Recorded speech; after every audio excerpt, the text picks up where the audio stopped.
Imagine holding a fragile, dry piece of paper that contains the only copy of a brilliant idea. If you drop it, the idea is gone forever.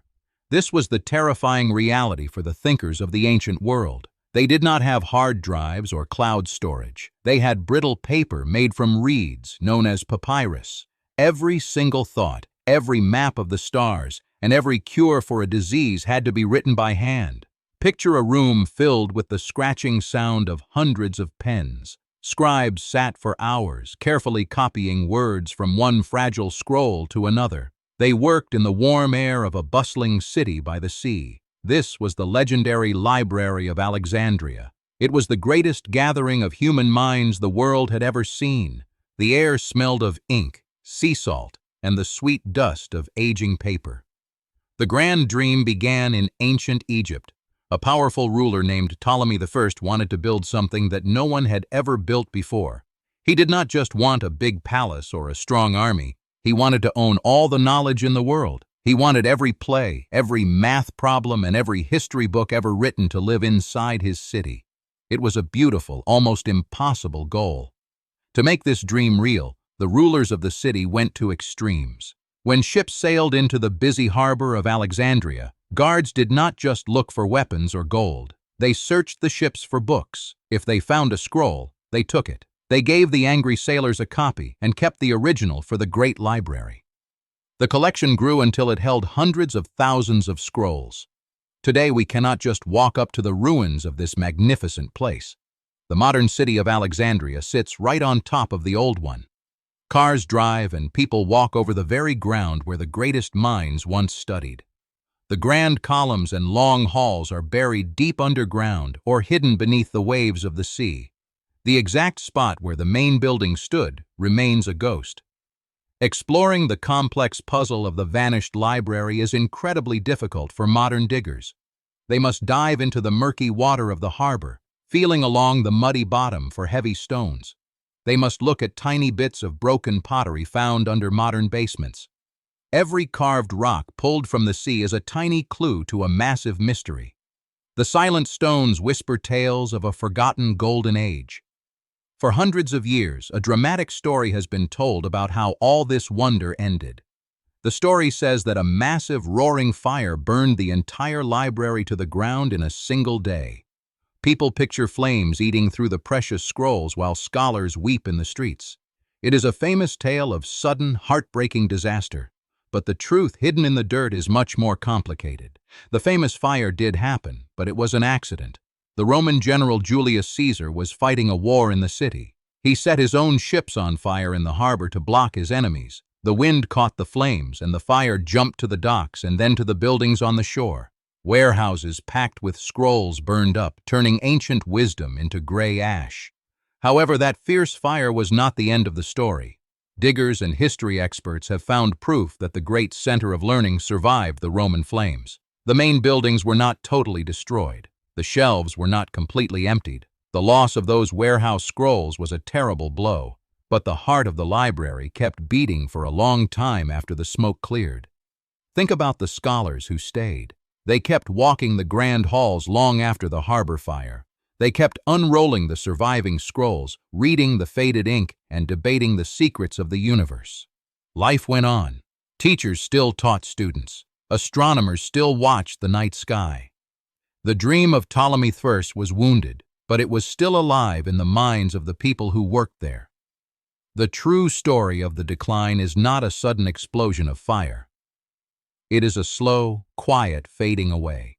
It is the story of a creeping shadow that took hundreds of years to cover the light. A slow death is often harder to notice than a fast one. The great library did not die in a blaze of glory. It slowly starved to death. The starvation was not for food, but for money and care. As the centuries passed, the rulers of the city changed. The new kings and emperors did not care about old books as much as the old kings did. They stopped paying the scholars. When the brilliant minds could no longer feed their families, they packed up and left. They went to other cities to find work, leaving the ancient scrolls behind. Imagine those massive rooms slowly emptying out. The lively debates in the halls grew quiet. Dust began to settle on the highest shelves. Spiders spun webs between the wooden racks. There were fewer scribes to copy the aging papyrus. Without constant care, the brittle paper began to crack and crumble. The words of long-dead thinkers were slowly eaten by bugs and time. The world outside the library walls was also changing fast. The mighty Roman Empire was splitting apart. New ways of thinking were sweeping across the lands. The old pagan gods and ancient philosophies were no longer popular. The people in power started to view the old scrolls as dangerous or useless. The knowledge held in the great rooms was no longer prized by the people walking the streets outside. This changing world brought violence to the city. Alexandria became a place of fierce riots and bitter anger. Different religious groups and political sides fought for control of the streets. Christian mobs and much later Muslim conquerors clashed in the city. During these long, messy years of fighting, buildings were smashed, temples were torn down, the remaining parts of the library were caught in the crossfire of a changing world. We must remember how fragile those ancient records were. A stone carving can sit in the rain for 1,000 years and still be read. A papyrus scroll will rot away in just a few decades if it gets damp. The ancient people were clever enough to invent paper, but that paper demanded constant human effort to survive. When the effort stopped, the paper simply turned back into dirt. Because the fading was so slow, there is no exact date for the final end. We do not know the name of the very last person to read a scroll in the grand halls. We do not know which ancient book was the last one to crumble into dust. The greatest collection of human thought simply slipped away into the dark, piece by piece, until nothing was left. This quiet, agonizing loss is a true cultural catastrophe. It is much sadder than a single fire. It means that humanity simply stopped caring enough to save its own memory. Thousands of brilliant ideas, plays that could make us laugh, and star maps that could guide us were lost simply because people stopped paying attention. It is a tragedy of neglect. It is easy to see why we prefer the myth of the Great Fire. A giant, sudden fire gives us a clear moment of disaster. It gives us a villain to blame and a specific day to mourn. It is a simple story for a complicated world. But believing the simple myth hides the much harder truth about how human history actually works. The truth is that preserving knowledge is hard, boring work.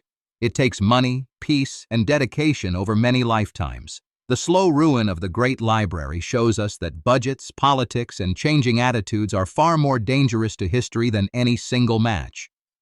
The complex reality forces us to look at the slow decay of human effort. The story of this slow ruin serves as a powerful warning for us today. Our own memories and records are also fragile. We store our lives on tiny chips and spinning drives that will eventually break. If we do not choose to protect our history every single day, our digital scrolls will also fade away. A society must actively fight against the slow creep of forgetting. If you stand on the shore of the city today, you will feel the warm wind coming off the Mediterranean Sea.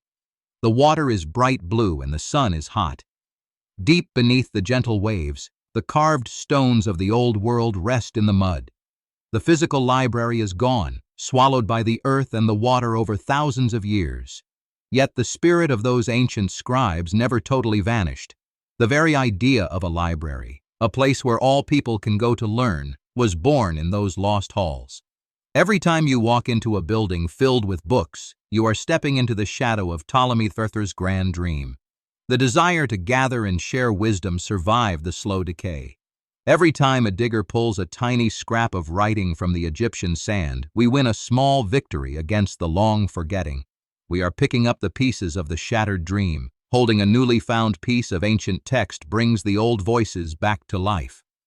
It proves that even though the paper is fragile, the human need to remember is incredibly strong. The true story of the decline of the Library of Alexandria is a tale of tragic loss, but it is also a beautiful tribute. The greatest tragedy was that the world slowly let the knowledge slip away. But the greatest triumph was that ancient people dared to build such a magnificent home for human thought in the first place.